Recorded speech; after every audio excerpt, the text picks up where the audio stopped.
What do rebound relationships feel like? Rebound relationships are often seen as a quick fix, a temporary escape from the emotional turmoil of a breakup. But what do they really feel like?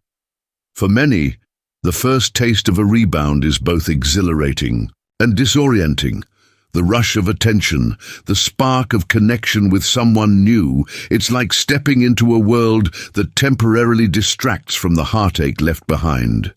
It's a thrill, but also a shadow of what was once a deeper connection.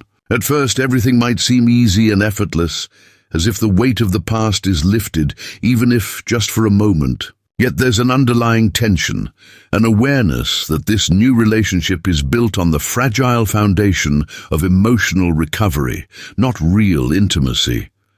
There's the lingering question: is this really about moving on?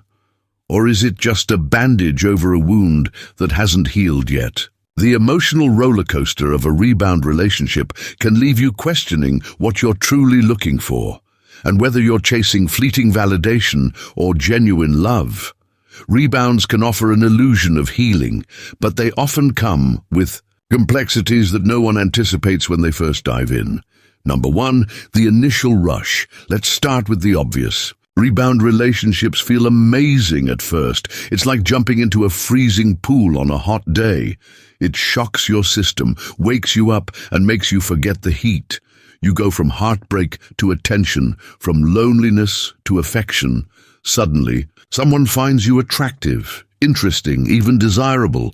You're back in the game. Your ego gets a boost, your phone is buzzing again, and you feel like you've just hit the reset button on your love life. But here's the problem. It's not real. It's not love. It's pain relief. It's an emotional paracetamol. And just like any painkiller, the effect wears off fast. Because deep down, underneath all that validation, you know something's off, something's missing. And that something is emotional depth. See, real connections take time to build. But a rebound, it's like fast food, cheap, quick, and temporarily satisfying. And just like eating junk food every day, eventually you start to feel sick. That's when the doubts creep in. That's when reality starts knocking at the door. And trust me, you can't ignore that knock forever. Number two, the proving. A point, phase. Most people in a rebound relationship are not dating because they want to. They're dating to prove a point, maybe to themselves, maybe to their ex, maybe to the world. Look at me, I'm fine, they scream.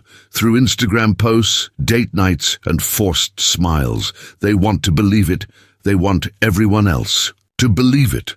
But deep down, they know it's an act, because when the cameras are off and they're lying in bed at night, one thought creeps in: am I really over them? Spoiler alert, most of the time they're not. And you can always tell when someone is in this phase. They move too fast. They rush into intimacy. They throw out words like connection and chemistry like candy. But the truth? They're just filling a void. And the worst part? The person they're dating has no idea. They think it's real. They think it's the start of something meaningful. But to the rebounder, it's just damage control. And sooner or later, that truth comes out. And when it does, someone always gets hurt. Number three, the comparison game. This is where things start to get messy. The rebound partner is never just them. They're always being compared to the ex. She doesn't laugh like her. He doesn't hold me the same way. She texts back fast, but it doesn't feel the same. Every kiss, every joke, every moment is secretly being weighed against the past. And guess what? The past usually wins. Because memories, they have a funny way of looking better than they actually were. And the worst part, the rebounder doesn't even realize they're doing it.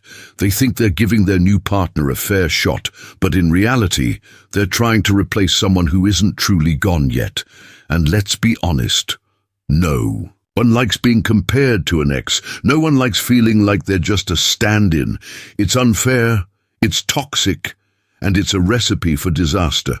And yet, it happens all the time, because moving on is hard. And pretending to move on, that's even harder. Number four, the false sense of security. Now, if you're the new partner in a rebound relationship, this is where you should pay attention, because for a while, you'll feel like you're on top of the world. This person showers you with affection. They talk about their ex, always in a way that makes you feel like you're the upgrade. You believe it, you feel special. But the truth? You're not the prize. You're the life jacket. You're keeping them from sinking, but the moment they learn how to swim again, they won't need you anymore. And when that day comes, it'll feel like a slap in the face. Because everything they once said, all those late-night talks, all those your different compliments, they won't mean a thing. Because you were never different. You were just convenient. And trust me, real love isn't about convenience. It's about choice. And if someone's with you just because they're afraid to be alone, that's not a choice. That's survival. And you deserve better than that. Number 5, the sudden shift. And then it happens. One day, out of nowhere, something changes. The texts slow down, the excitement fades, they seem distant, and you feel it in your gut. Something's wrong. This is the moment they realize they don't actually want a relationship. Not with you, not right now. The rebound was never about you. It was about escaping their pain. And now that they're finally starting to face it, you become unnecessary, disposable, and the worst part, they won't even have a good reason for leaving. They'll just say, I need to figure myself out, or I'm not ready for something serious, and you'll be left wondering, was it ever real? And the answer, not really. Because love isn't built on avoidance, it's built on healing, and a rebound relationship, it's just a shortcut. A shortcut that never really gets you where you need to go. Number 6, the emotional fallout. The aftermath of a rebound relationship is brutal. For both people, the rebounder wakes up one day, realizing they're still heartbroken over their ex, the person they dated. They're left confused, hurt, and betrayed. And here's the hard truth. Nobody wins in a rebound. The rebounder feels empty because they used someone as a distraction. The rebound partner feels used because they gave their all to someone who was never really present. And now, both of them are worse off than before. If you've ever been on either side of this, you know the pain I'm talking about. It feels like you've wasted time, like you've been lied to by yourself or by the other person. And the only way out is to finally face the pain you've been running from. Because at the end of the day, you can't heal a broken heart by jumping into someone else's arms. You have to do the work. And that's what most people are too scared to do. Number 7, the illusion of moving on. The biggest lie, a rebound relationship tells you is that you're moving on. You feel like you're making progress, like you've left the past behind. But in reality, you've just covered it up with someone new. And covering up pain isn't the same as healing it. The wounds are still there, hidden under the surface, waiting to resurface the moment the rebound ends. Because here's the truth, real moving on doesn't happen overnight. It doesn't happen just because you found a new partner. It happens when you confront your past, sit with your emotions, and learn from what went wrong. But that's hard, that's uncomfortable. And rebounds, they let you skip all of that until they don't. Because eventually the illusion shatters, and when it does, you realize you've been running in circles. You weren't moving on, you were just distracting yourself. And now you're back. At square one. Number 8, the self-discovery phase. This is where real healing begins. When the rebound ends and the distractions fade, you're left with yourself. And for many, that's terrifying, because now you have to confront everything you were avoiding, the loneliness, the regrets, the lessons. But this is also where growth happens. When you stop running, you start learning. You learn what truly matters in a relationship. You learn what went wrong. And most importantly, you learn who you are without someone else defining you. This phase is painful, but it's necessary, because only by facing yourself can you truly move forward. And this time, it'll be real. Number 9, The turning point. This is where things get interesting. After the rebound crashes and burns, you're left at a crossroads.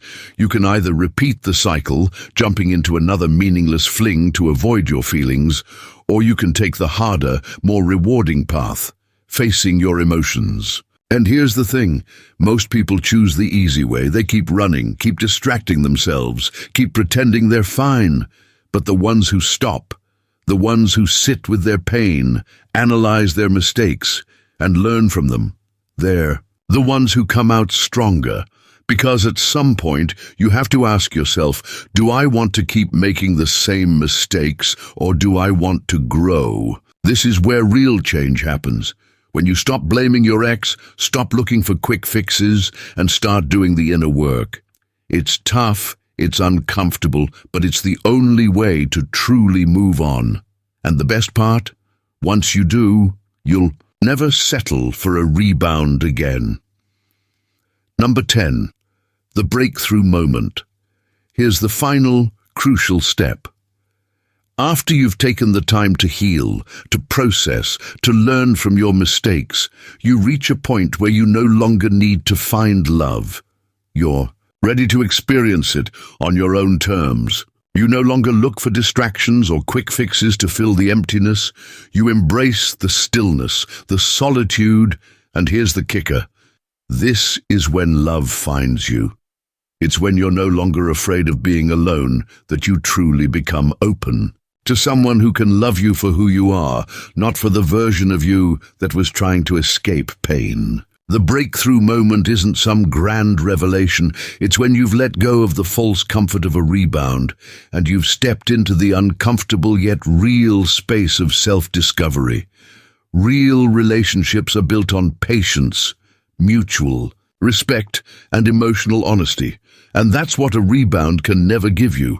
The difference now, you'll know how to spot a rebound before it ever begins. You won't let the pain from the past control your future. Instead, you'll build a relationship on solid ground with someone who truly sees you. Because once you've healed, you're finally ready to experience love in its most authentic form. So remember, rebounds don't work, but healing, that does. And when you finally do the work, you'll never go back to the cycle again.